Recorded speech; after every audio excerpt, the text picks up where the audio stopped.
Hi class, this is Professor Harmony Kim, and this recording is the lecture of week 6. Before you took midterm, you study how Buddhism transmitted from India to Central Asia to China through the Silk Road. Today, you will study Chan tradition in China with respect to the meaning, method, and characteristics. At the end of today's lecture, you will study the transmission of this Buddhist tradition to Korea, as referred to as Seon tradition in Korea. Let's briefly review about Chinese 8 principal traditions. These 8 principal traditions were built while Xuanzang brought many Buddhist scriptures to the China. The first, Sanlun school, followed the Madhyamika middle way philosophical school of Indian Buddhism. Faxiang followed the Yogacara mind-only philosophical school of Indian Buddhism. Saryasiddhi, just Theravada tradition. Huayan, based on the Avatamsaka Sutra and dealt with an array of metaphysical concepts for contemplation. Tiantai took the Lotus Sutra as foremost and presented a balance between meditation, philosophical study, and good deed. Third period school, a method for purification based on strict observance of monastic vows and charitable actions. Chan Buddhism emphasized meditation and based on Lankavatara Sutra. Pure Land Buddhism, practitioners strove to be reborn in the pure lands of Amitabha Buddha or Maitreya Buddha.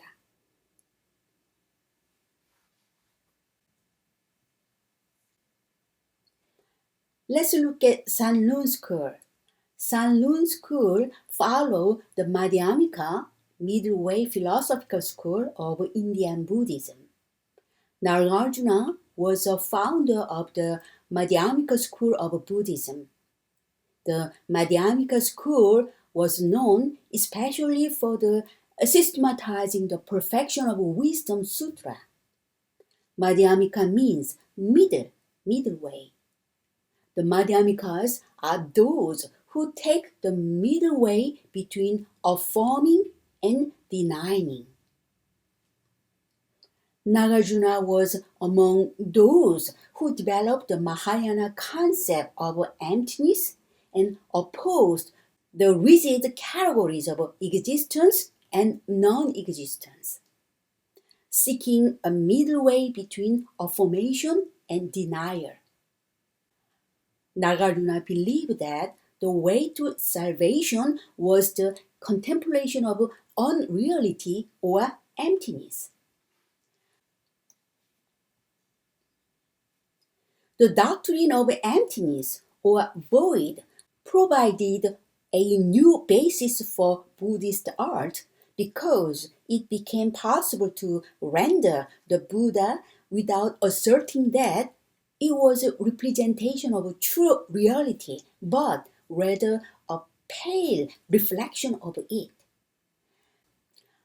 Main idea has survived present day in China, but not prevalently.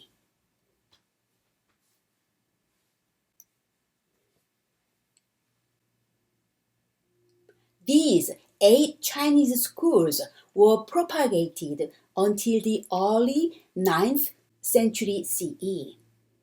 However, in the Great Tang persecution, so around 842 to 845 century CE, that dynasty persecuted the Buddhism. Therefore, Buddhism was severely repressed in China. All of the traditions except for Chan Buddhism and Pure Land Buddhism were essentially destroyed, although their influence remains and there is an interest in them today. So, among 8 Chinese traditions, only 2, Chan Buddhism and Pure Land Buddhism, will survive. The rest Chinese traditions getting weaker.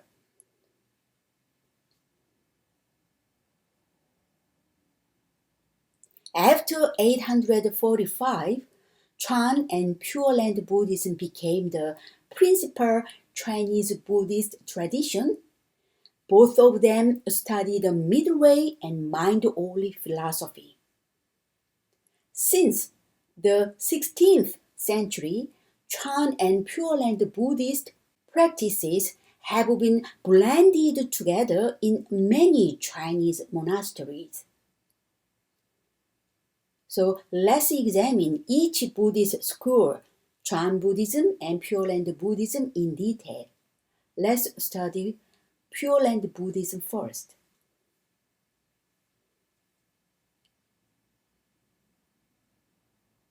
You might hear about some melodious chant of Namo Amitofo, Namo Amitofo, means homage to Amitabha Buddha. This chant resonates in many Chinese temples and homes. The Pure Land tradition is rooted in the Sukhavati Vyuha Sutra, as well as several other sutras describing how to be reborn in Amitabha's Pure Land. Amitabha's Pure Land is called Sukhavati. The meaning of Sukhavati is blissful Pure Land or Western Paradise. This Amitabha practice existed in India, although it was not as prominent in India as in East Asia. In the 2nd century CE, the Sukhavati Viha Sutra was translated into Chinese, and in the early 6th century, it became very popular. This practice fit in very well with Chinese culture. Taoist practice revolved around attaining longevity, and since Amitabha Buddha is the same as Amitayus, Amitayus is Buddha of infinite life. Therefore, people became interested in the Pure Land practice. Similarly, the Taoist concern with longevity was transferred to seeking rebirth in Amitabha's Pure Land. These conditions enables people to easily adopt the Pure Land practice. In addition, times were hard in China during that time, and people welcomed a technique that was simple and direct. So they wanna get over all sorts of sufferings to enter Amitabha's Pure Land.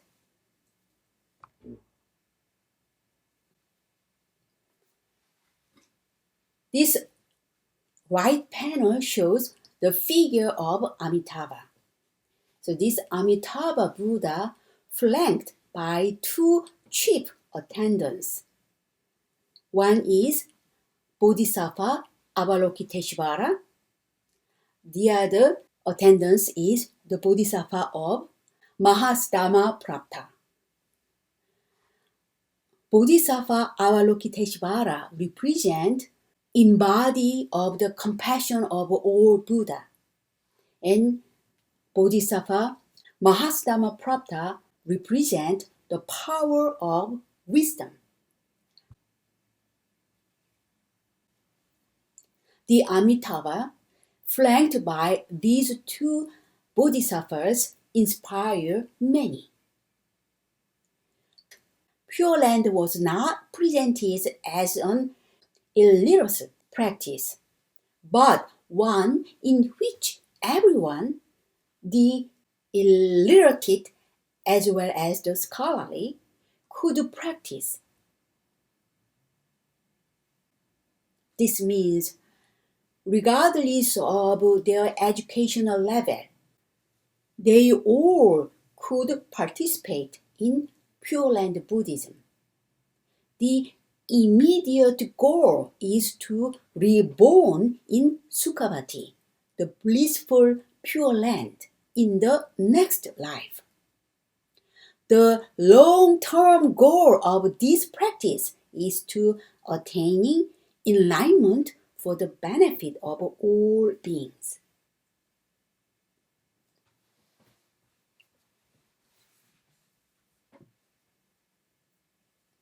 Why is rebirth in a Pure Land desirable? In human world, sincere practitioners often face many obstacles. For example, they have to work long hours, thus have less time for concentrated practice such as meditation. There is crime and anger in society. People have to worry about money to support their families. Distractions from the media lure their attention away from practice. You are busy with watching YouTube and easily distracted from the media. In the Pure Land, such as Sukhavati, these hindrances do not exist.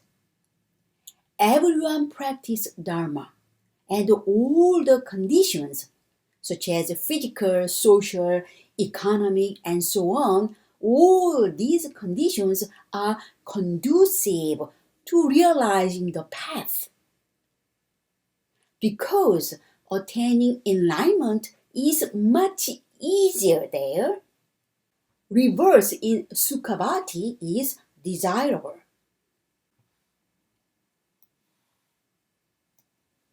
If you look at the left panel, you can see the Buddha, whose name is Dharmakara.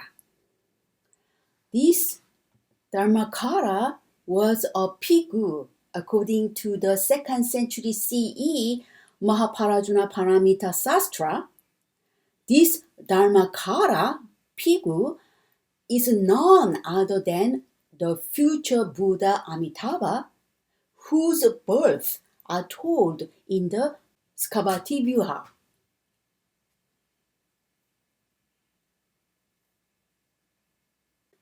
Sukhavati Pure Land came into existence as a result of the practice of a Bodhisattva monk, Dharmakara. Dharmakara Bodhisattva wished to create a place where other beings could easily practice Dharma, and Dharmakara built this wish many eons ago.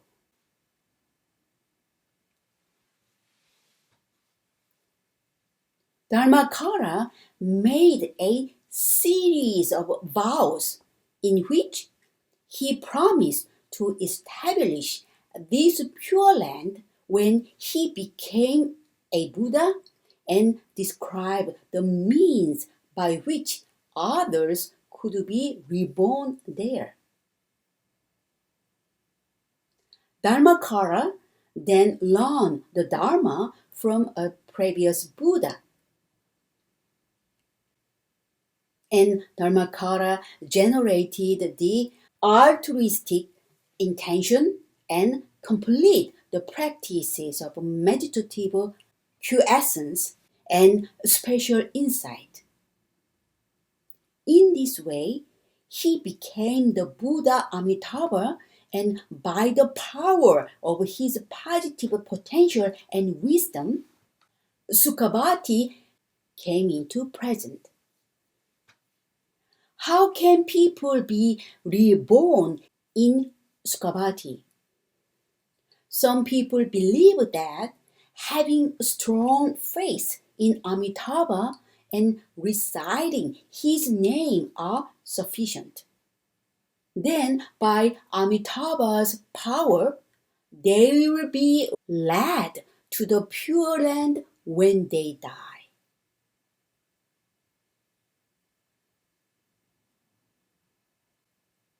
In other words, when people rely on Amitabha, then these people can reborn in Sukhavati, where the Dhamma practice is much easier than this mundane realm.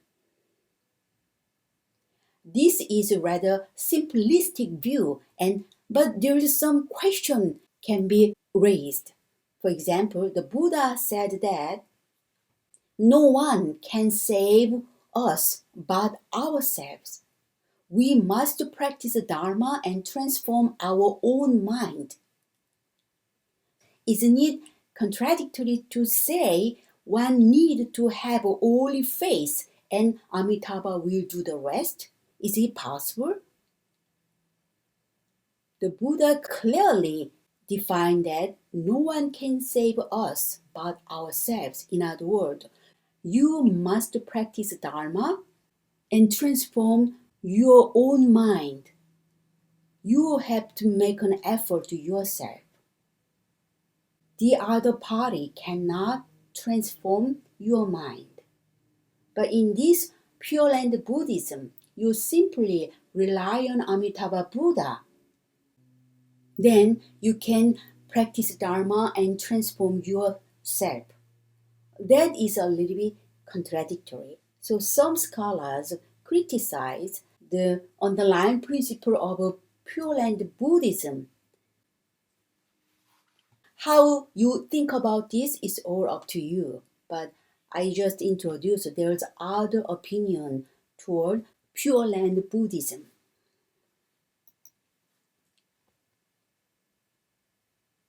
Another flourishing Buddhism is Chan Buddhism in China. Chan is traced to a teaching the Buddha gave by silently holding up a golden lotus. In other words, one day the Buddha held the lotus flower on his hand.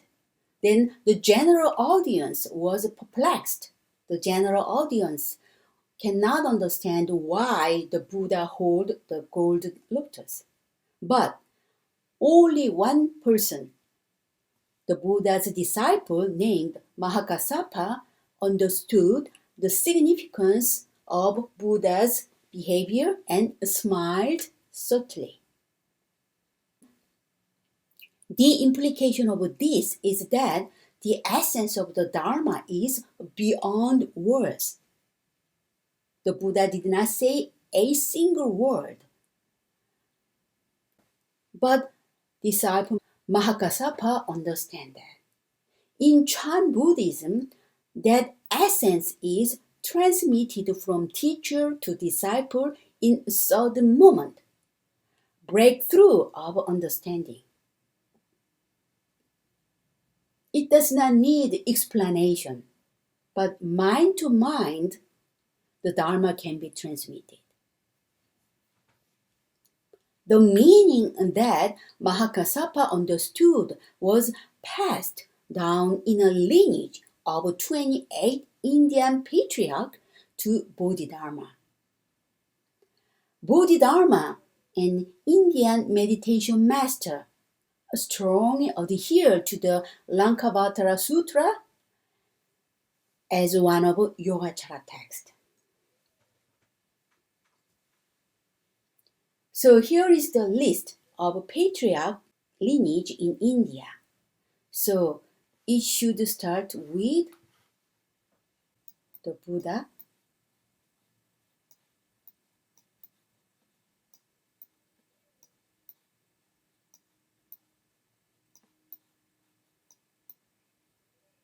Shakyamuni Buddha transmit the Dharma to Mahakassapa. Mahakassapa transmit the Dharma to Ananda. In this way, there are 28 Indian patriarchs in the lineage of the Dharma. When teacher transmit the Dharma to the student, they usually give robe and bowl. The Venerable Mahakassapa received the Buddha's robe and bowl as a proof of transmission of Dharma. This resulted in the first patriarch.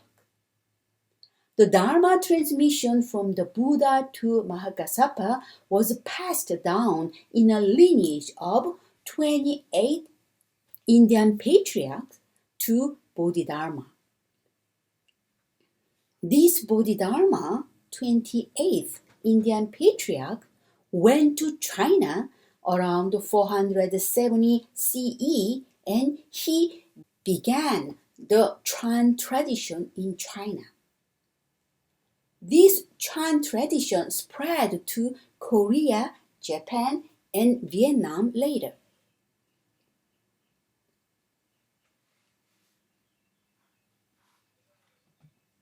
Among 28 Indian patriarchs, you can find here Aspaghosha and Nagarjuna, Aryadeva. We studied these three Indian patriarchs who influenced transmitting Buddhism to Central Asia.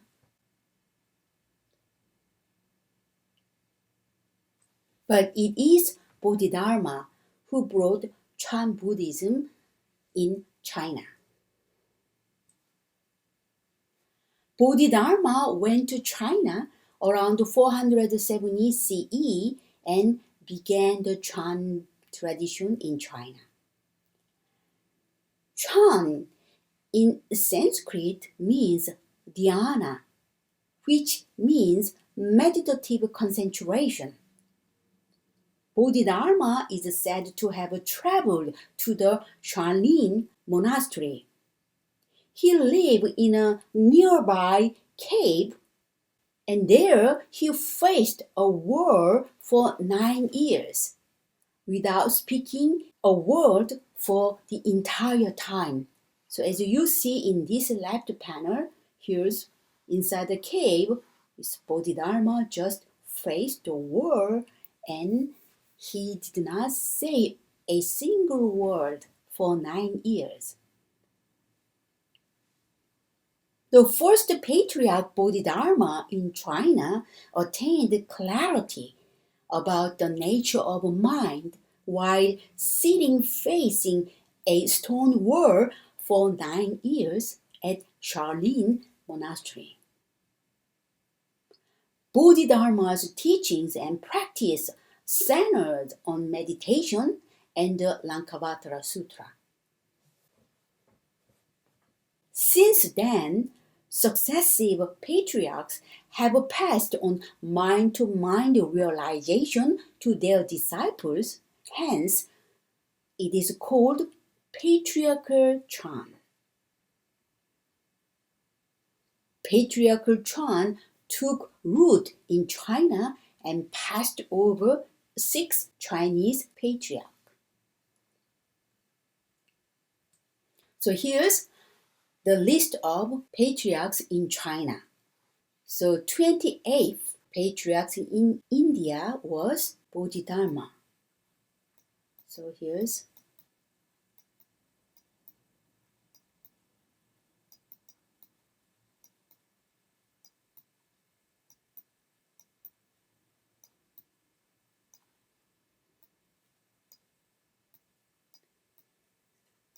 So Bodhidharma was the founder of Chinese Patriarchal Chan. Then the Dharma was transmitted to his disciple named Hege. Then Hege to Sungchan, Dosin, Hongnan, Henu.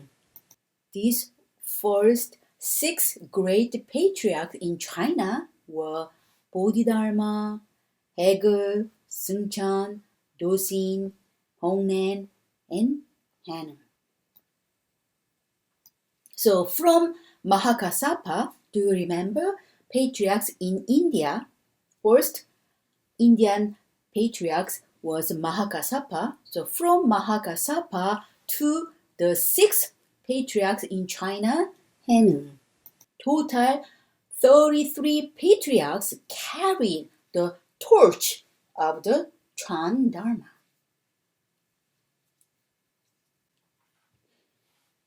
Bodhidharma transmit the Dharma to Hege. So this panel shows the Hege.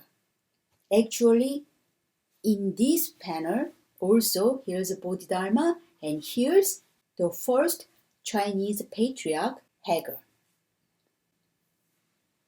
Initially, Bodhidharma refused to teach Hege. Hege heard about Bodhidharma and he approached Bodhidharma and asked for teaching him. At the beginning, Bodhidharma refused to teach Hege. Then Hege stood in the snow outside Bodhidharma's cave all night. It must be winter season. Until the snow reaches his waist.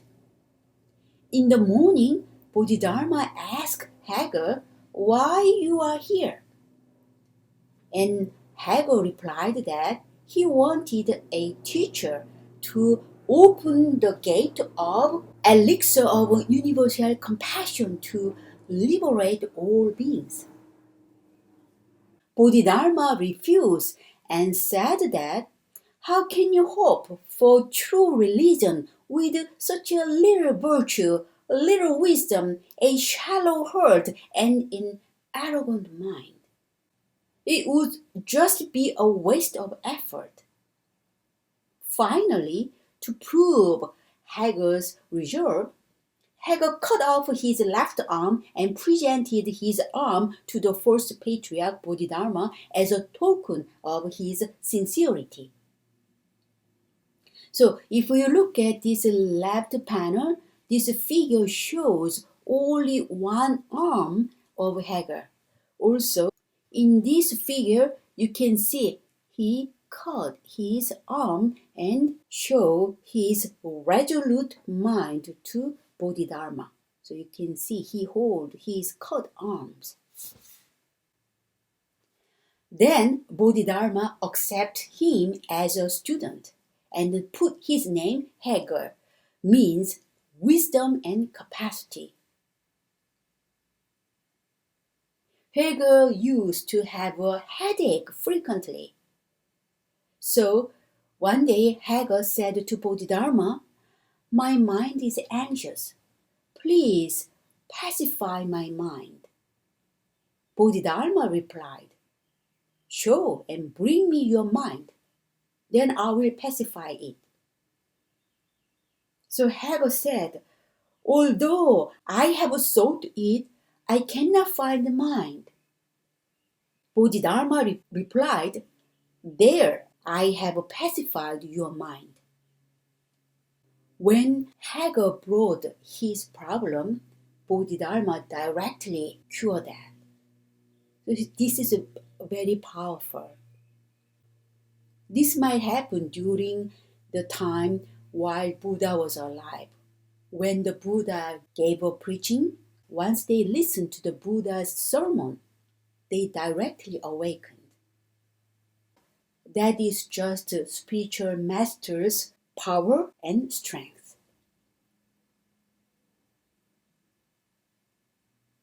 Bodhidharma has passed on mind-to-mind realization to Hege. In this way, Chan tradition arose from the wish of some practitioners to make meditation their focal point. Let's think about the characteristics of a Chan tradition to understand mind-to-mind realization.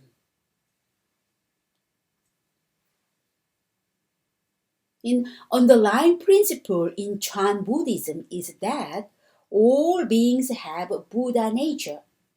This Buddha nature is the seed of intrinsic Buddhahood. So everybody has a potential to be the Buddha. Some Chan masters express this by saying that all beings are already Buddha, but their minds are clouded over by affliction and obscurations. Some defiled factors such as greed, craving, and illusion can cover up the mind. Their job then is to perceive this Buddha nature and let it shine forth without hindrance. Because the fundamental requirement for Buddhahood is already within everyone. Chan Buddhism stresses attaining enlightenment in this lifetime, not after death. According to Chan Buddhism, there is no need to avoid the world by seeking nirvana elsewhere. This is because, first, all beings already have a Buddha nature.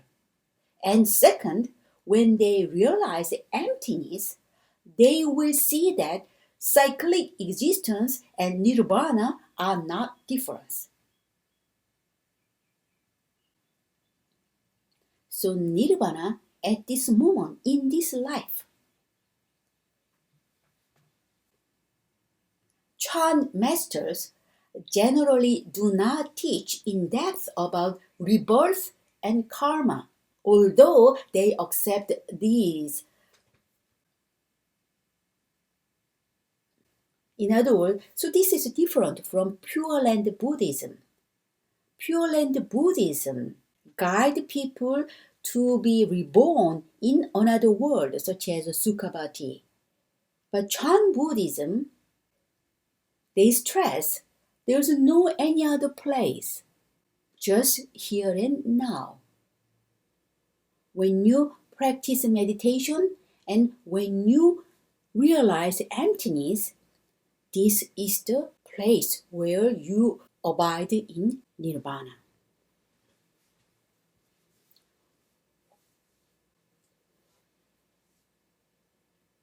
Chan Buddhism is actually aware of the limitations of language, and the Chan practice is geared to transcend these limitations.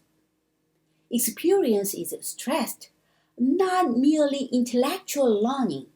Thus, associating with an experienced teacher is important.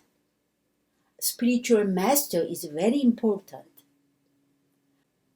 The Chan master's duty is to bring the students back to the reality existing in the present moment, whenever their fanciful minds get involved in conceptual wandering.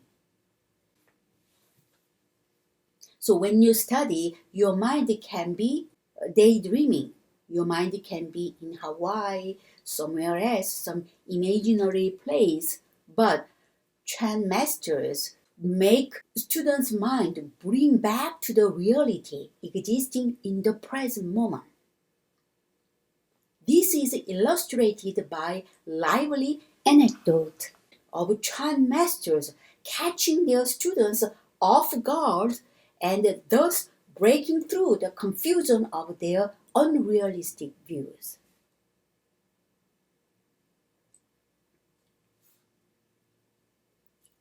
Chan Buddhism employs the koan to develop spatial insight. So here's the methodology. Koan, or Chinese Kong'an, or some text, write down Kong'an. Different koans are used by each teacher, and each koan serves a different purpose. By the way, what is koan? Basically, these short puzzles, such as what was the appearance of your face before your ancestors were born? Or what is the sound of one hand clapping? Or who were you before you born? These kind of questions challenging one's usual way of relating to oneself and to the world. So this kind of question challenging ordinary thinking of way. One may use logic to approach the koan, but real understanding transcends verbal explanations and depend on insight into one's ultimate nature.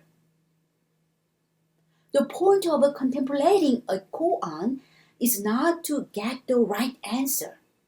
There might be no answer, or unable to answer. Rather, it is to confront people with their preconceptions, becoming frustrated because the usual intellect and emotions cannot make sense of the koan.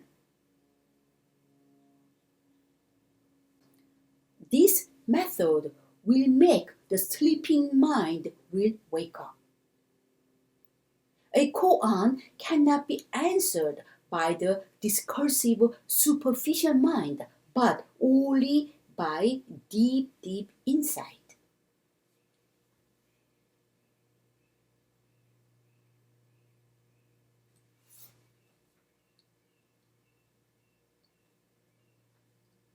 In daily life, Chan practitioners develop mindfulness in all actions, especially while even working.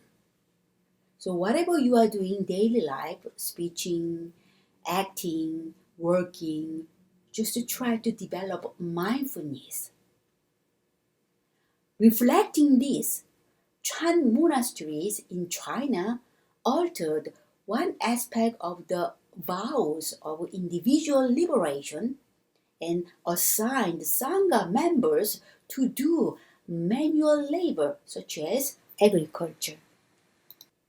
So they plant crops outside the temple on the land, and then they harvest them, they grow them, and they harvest them. All during this process, they still cultivate their mindfulness. This originated from the need of the monasteries to support themselves in 9th century China. Nevertheless, working can also be a good tool for developing mindfulness and being attentive to all one does, says, and thinks. While working mindfully, Chan practitioners cultivate the same inner silence experienced during sitting meditation. So internal serenity of mind does not always build up by sitting on the cushion. Even when they move, when they work, still this mindfulness can be cultivated. Work also reminds one that nirvana is not to be sought elsewhere, but is actualized in the here and now.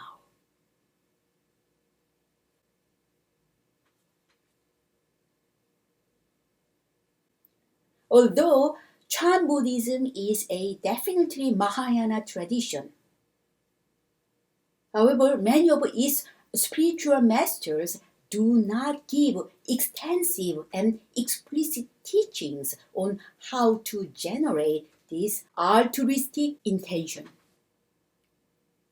Instead, they stress meditation and the arising of wisdom. The idea behind this is that once the ego's preconceptions are cut and emptiness realized, the underlying unity of all people and things will become readily apparent. Then compassion and love for others will naturally arise. As the Chan tradition spread in East Asia, it included various cultural elements in its practice.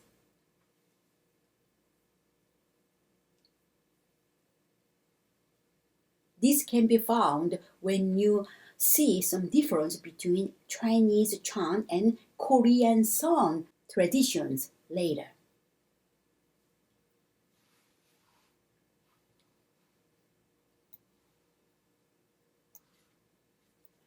Chan Buddhism emphasizes simplicity in external appearances as well as in meditation practice.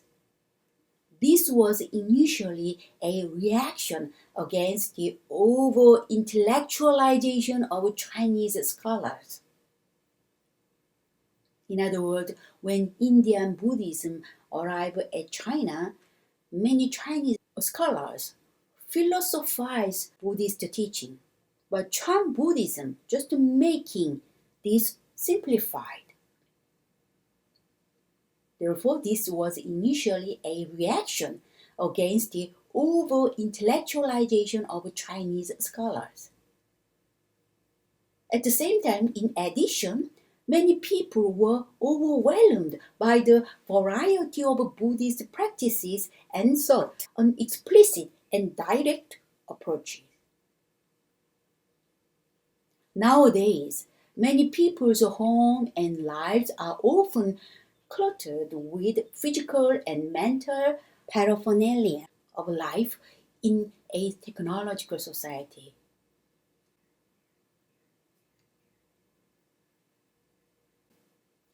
The seeming simplicity of Chan appeals strongly to them. People enjoy entering an uncluttered meditation hall and appreciate the discipline of meditation. This is a part of Chan's appeal in modern society. Some company or some school or even hospitals set a special room for meditation practice so that employees can engage in meditation when they have free time during their work.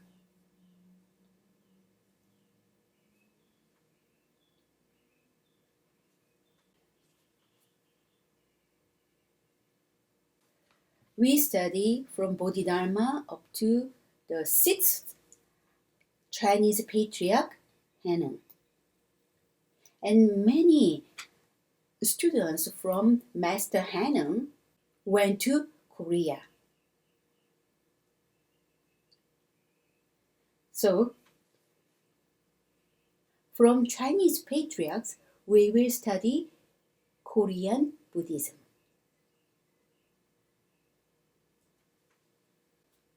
I mentioned that this meditation practice originated from the Buddha in India, transmitted to Central Asia, transmitted to in China as a Chan Buddhism, now transmitted to Korea, Seon Buddhism.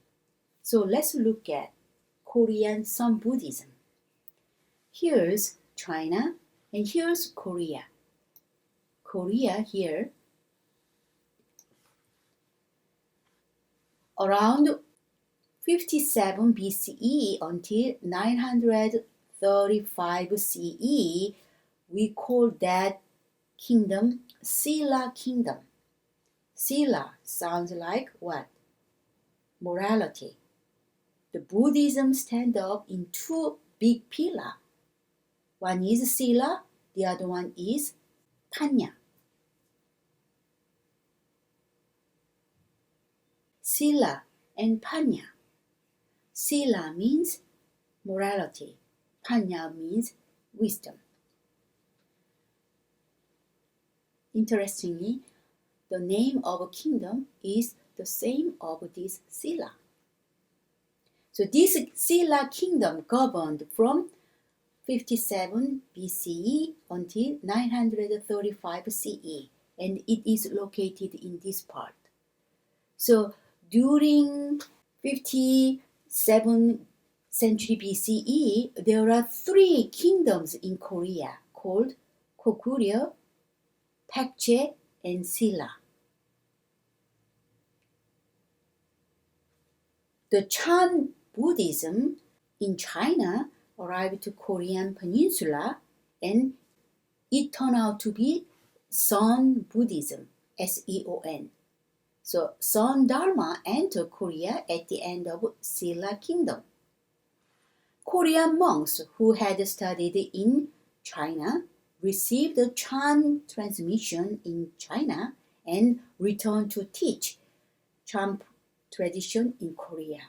But it's not the exactly same method. So Chan Buddhism in China modified in Korea, which is called Seon Buddhism. Most of their Chinese teachers were Hanung's disciples. So the 6 patriarchs, Hanung's disciples, brought Chan Buddhism in Korea during Silla Kingdom. Also, the Buddhism can enter Koryeo and Pacheco. Next time, you will study how Buddhism entered to Korean peninsula. One way is through the land, the other way is through the sea route. So maritime Buddhism. Let's look at Korean Seon Buddhism a little bit more.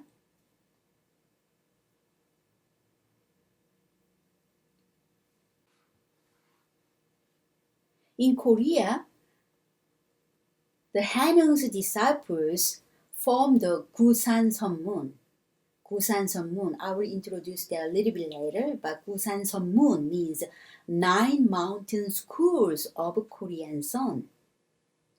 So there are 8 principal Chinese Buddhist schools. In the same token, in Korea, there are 9 Buddhist schools in Korea. But those 9 Buddhist schools in Korea located inside the mountain. Therefore, we call that 9 mountain schools of Korea, Seon.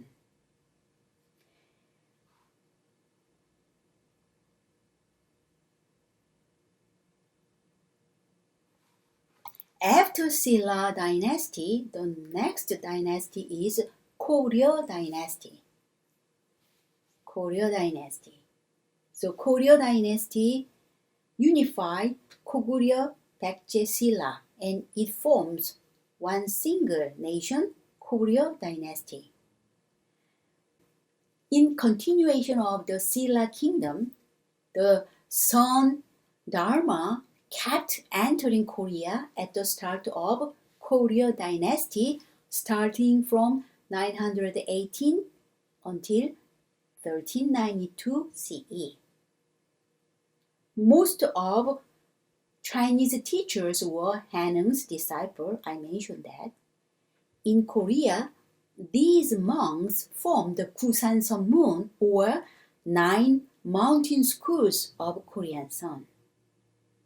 In the Koryeo period, this Koryeo dynasty, these 9 schools of Korean Seon became collectively known as the Choke order. So all these 9 mountain Korean Seon schools unified, and they become single order named Choge order. Choge order means the Seon schools that had inherited to the Dharma of the 6 patriarch Hanung. Where are the 9 mountain schools of Korean Seon Buddhism? Here it is. 1, 2, 3, 4, 5, 6, 7, 8, 9. There's mountains in this spot, and inside the mountain, Korean monk set the schools. We call that 9 mountain schools, and they practice Korean Seon. What is Korean Seon? How Korean Seon is different from Chinese Chan. And these 9 mountain schools, they unified to form one single order, which is called Jogae order. So, in the Silla kingdom and Koryeo dynasty, these 9 schools of Korean Seon became collectively known as the Jogae order.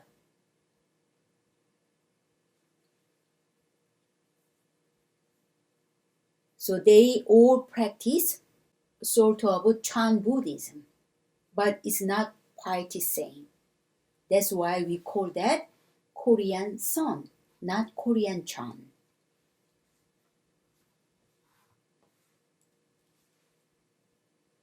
As like a Chinese patriarch, as like Indian patriarch, the Buddhist Dharma was passed to Korea, as you see in this list. This is the list of Korean patriarchs in the lineage of the Dharma.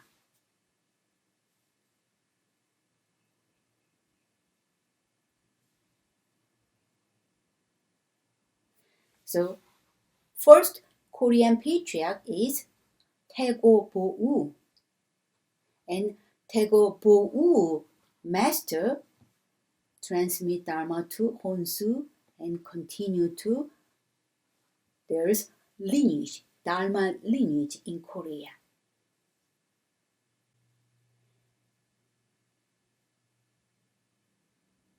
From the fact that Buddhism entered the Silla kingdom, which began 57 BCE, you will study the root of Buddhism enter Korea Peninsula and what kind of Buddhism was introduced in addition to Chinese Chan Buddhism. What is the main difference between Chinese Chan Buddhism and Korean Seon Buddhism? And what is the route to introduce Buddhism to Korean Peninsula? By the land? By the sea? And what is special characteristic of Korean Seon Buddhism?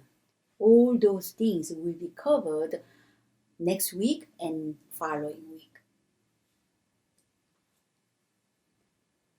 Which Buddhist schools are most active in China since Xuanzang has brought several forms of Buddhism? There are 8 principal Chinese Buddhist schools. Which Buddhist school has survived from the persecution during Tang Dynasty? So you can find the answer. How could people believe to reborn in Sukhavati of Pure Land Buddhism? So you make an effort to be reborn in Pure Land, such as Sukhavati. What you have to do? So you can find the answer from the previous slide. By the way, who introduced Chan Buddhism in China? So who is the first Chinese patriarchs? Who brought Chan Buddhism from India to China? So you can find the answer from the lecture video. Okay, so you have to submit assignment week 6 quiz. So same way, send me and include your CC email and title subject. This is course code, and you have to write down week number. Week 5 was midterm, so this time there's no week 5 quiz. So you have to write down week 6. You don't have to include the assignment or a quiz, but you have to include this number of a week. Okay?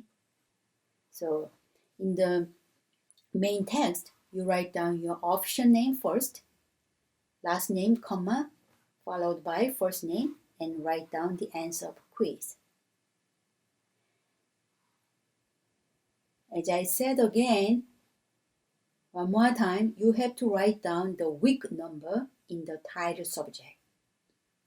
Also, some students keeps forwarding previous email by including this week quiz answer. In other words, some students send email for week 4 quiz, and they use that week 4 quiz and forward that email by including this week quiz. Please don't do that. Only 1 or 2 students did that, but in that case, it will count only 1 attendance, even though you think that you send every week quiz.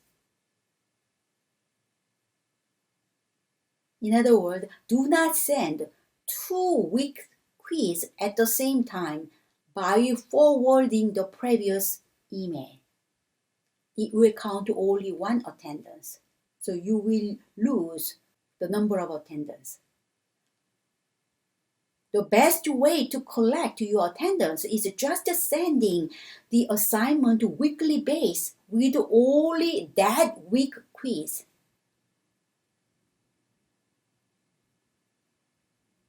Do not forward the previous quiz by including this week quiz. Don't do that.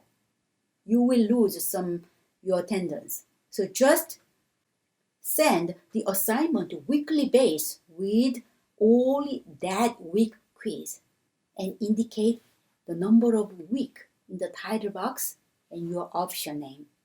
Some students do not write down the answer of quiz. Then the student's attendance cannot be counted. Without answer of quiz, you just write down this and your name. That will not be counted as attendance. Okay, so this is the end of today's lecture.